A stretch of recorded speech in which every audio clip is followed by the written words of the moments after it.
location finder, I actually ended up within a 50-mile radius of almost all the major crash site, at least the legendary areas, the traditional areas of the crash site for the 1947 event. There's the city of Roswell. You're here. In fact, this whole idea of Roswell's latitude dividing into its longitude equaling pi is one of the main reasons why the Roswell event happened in this location. I've heard a lot of conjecture over why the crash ended up here.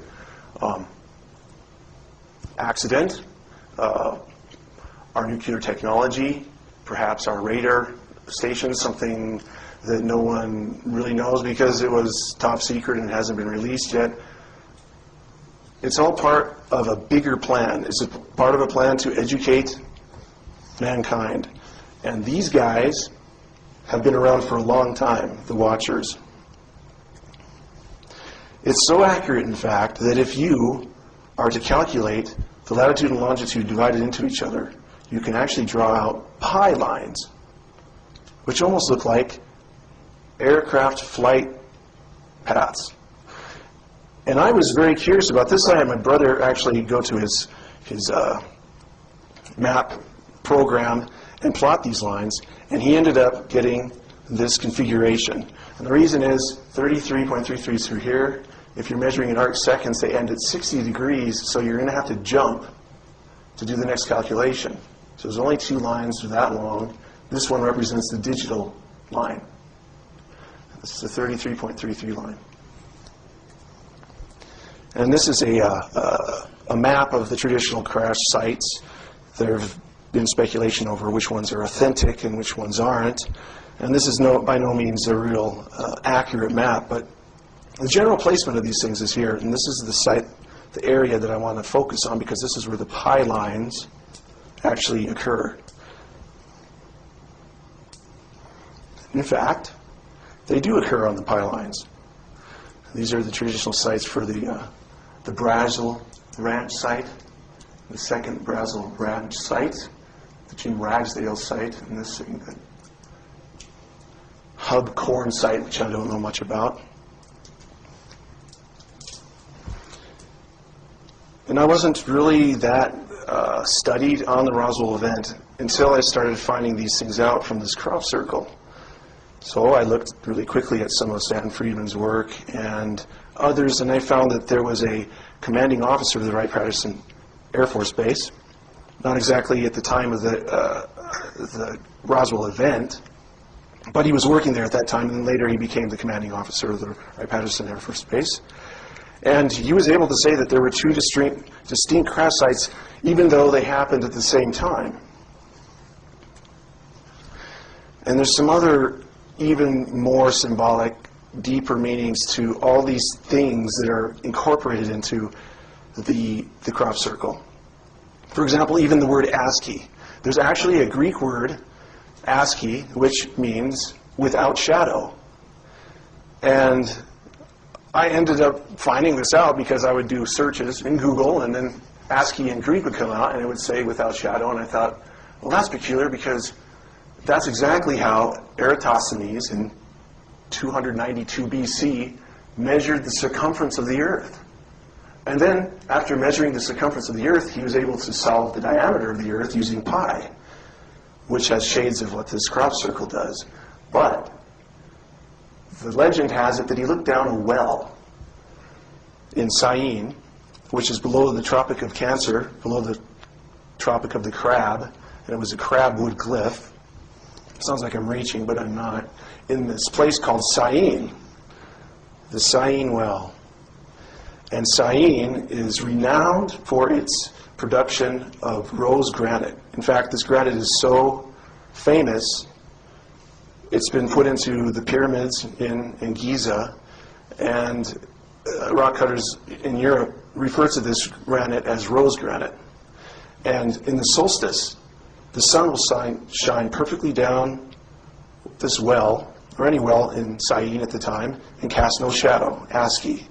So basically you're looking down a rose well, which Eratosthenes did. so that he could measure the Earth. It's about learning geometry, measuring the Earth. That's what geometry means.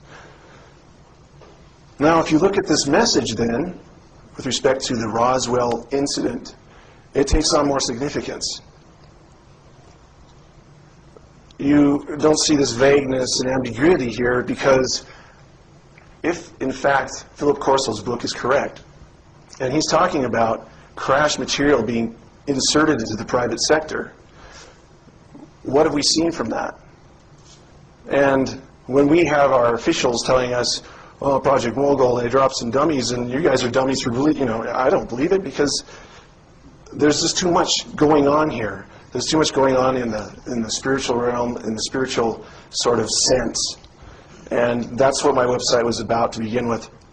I was talking about how we're not just commanding every step in our lives. Our futures are not designed around our own intentions. Not entirely. There's a hierarchy out there, and they exist, and they are guiding us towards a conclusion. Now, I thought it was interesting. These two symbols represent dimensionless constants. And these were things that Richard Hoagland and Earl Torren had worked out in 1988 when it came to how can you determine if there is some intelligent life on another planet if you find some structures. You won't know what measuring system they're using. But these are independent of measuring systems. They're dimensionless constants. That means that if you're measuring a circle and saying there's 600 degrees in it, not 360 degrees, this will still apply. You'll still be able to find this angle. And ratios that he was talking about, if you can actually divide the surface area of this tetrahedron into the surface area of the sphere, you'll get this number. Doesn't have anything to do with how you're measuring a circle. And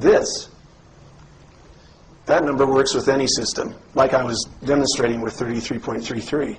You'll end up with a number that will make sense regardless. And that is a strange but a very testable connection between Mars, the Cydonia region that Hoagland's done all this work on, and Earl Torren, I might add, and this unexpected information from this crop circle in Winchester, England, and Roswell. The tetrahedral signature of 19.47 and pi. There's also another number that comes up, of course, and this is 33. And if you notice, the Cydonia site is actually at an angle here from the east, from true north, at an angle of 33.33.